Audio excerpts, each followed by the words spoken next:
Shorthand English, higher. After the coming of freedom, there were 2 points upon which practically all the colored people on our plantation were agreed. They must change their names and they must leave the old homes for at least a few days in order that they might really feel sure that they were free.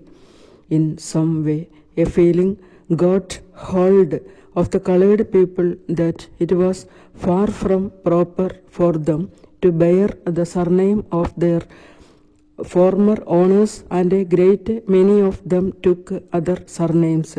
This was one of the first signs of freedom.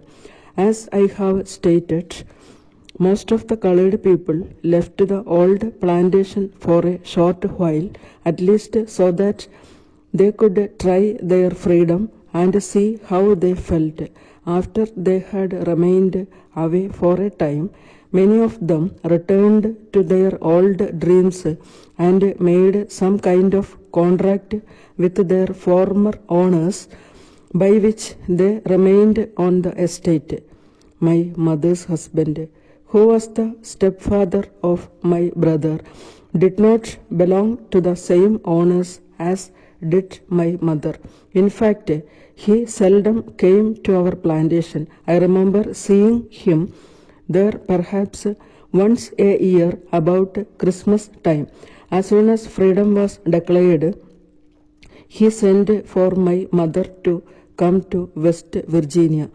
At that time, a journey from Virginia over the mountain to West Virginia was rather a tedious and in some cases a risky undertaking. Such a long journey was quite an event. The parting from our former owners and the members of our own race on the plantation was a painful occasion. From the time of our parting till their death, we kept up a correspondence with the older members of the family, and in later years we have kept in touch with those who were the younger members. The journey took several weeks, and most of the time we slept in the open air and did our cooking over a log fire out of doors. One night I recall that we camped in an abandoned log cabin, and my mother decided to make a fire there for cooking and them to make a pallet on the floor for our sleeping. Just as the fire started burning, a large black snake, fully a yard and a half long, dropped down the chimney and ran out on the floor.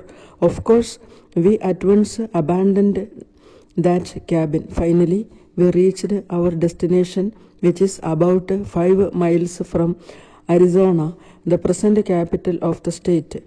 At that time, salt mining was the great industry in that part of West Virginia and was right in the midst of the salt furnaces. My stepfather had already secured a job at a salt furnace, and he had also secured a little cabin for us to live in.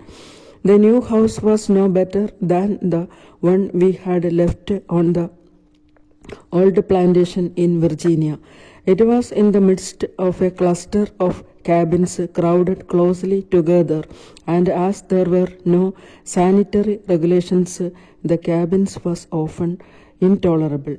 Some of our neighbors were colored people, and some were the poorest and most ignorant and degraded white people. Drinking, gambling, quarrels, fights, and shockingly immoral practices were frequent. All who lived in the little town were in one way or another connected with the salt business.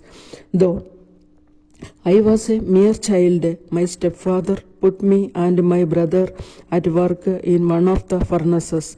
Often I began work as early as 4 o'clock in the morning. In all my efforts to learn to read, my mother fully shared my ambitions and helped me in every way that she could.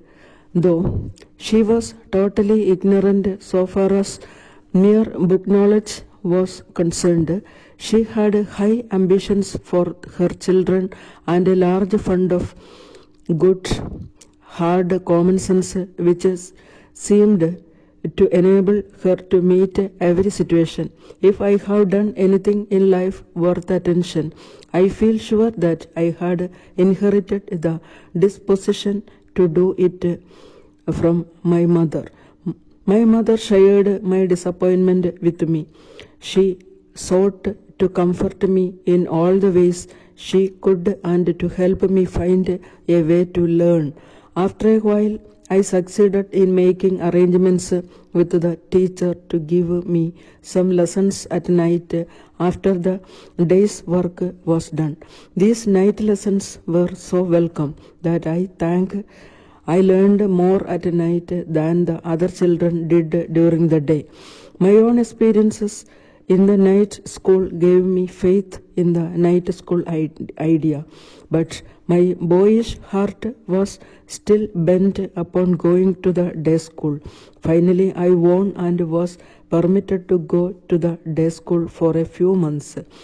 For doing so, I had to rise early in the morning and work in the furnace and return immediately after school closed in the afternoon for at least 2 more hours of work.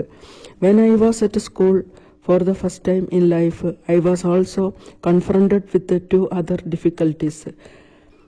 Dear sir, it is since a long time that we have received any address orders from your branch since September last. In the usual course of business, you have been sending us on an average at least 6 orders each month. We are therefore beginning to wonder whether, for some reason of which we are not aware, the customers in your country have decided to make their purchases elsewhere. You have acknowledged the receipt of the last consignment of goods in your usual way. We have no record of any complaint being made either with reference to the products or their packing for export. There has been no suggestion on your part that the orders of customers were not met in a satisfactory way. If this, however, is not so, we should be particularly grateful if you could inform us of any cause for complaint about the articles themselves or the method of delivery. It is, of course, possible that a general reduction in trade in your area at this time may be one of the reasons for the present situation. We therefore hope that the new list of prices, which shows a reduction of even 7% on a wide range of products, may help to reduce any difficulties that exist at the moment. We suggest that your customers may be requested to put in their orders in good time to take advantage of these very favorable prices. We are also happy to announce that we are able to introduce a new product of soap based on a new preparation. We are putting into the market this new soap under the name Moti Supreme. It is superior to the other soaps in all respects. It is soft and attractive. The price is also competitive. We are ready to give an extra discount of 5%. As you know, our products have good demand in the market. We are able to maintain the quality of the products throughout. So, we are sure that this new soap will also get a good response from the public. We request you to do your best to market one newly introduced soap as well. Yours faithfully, Manager Marketing.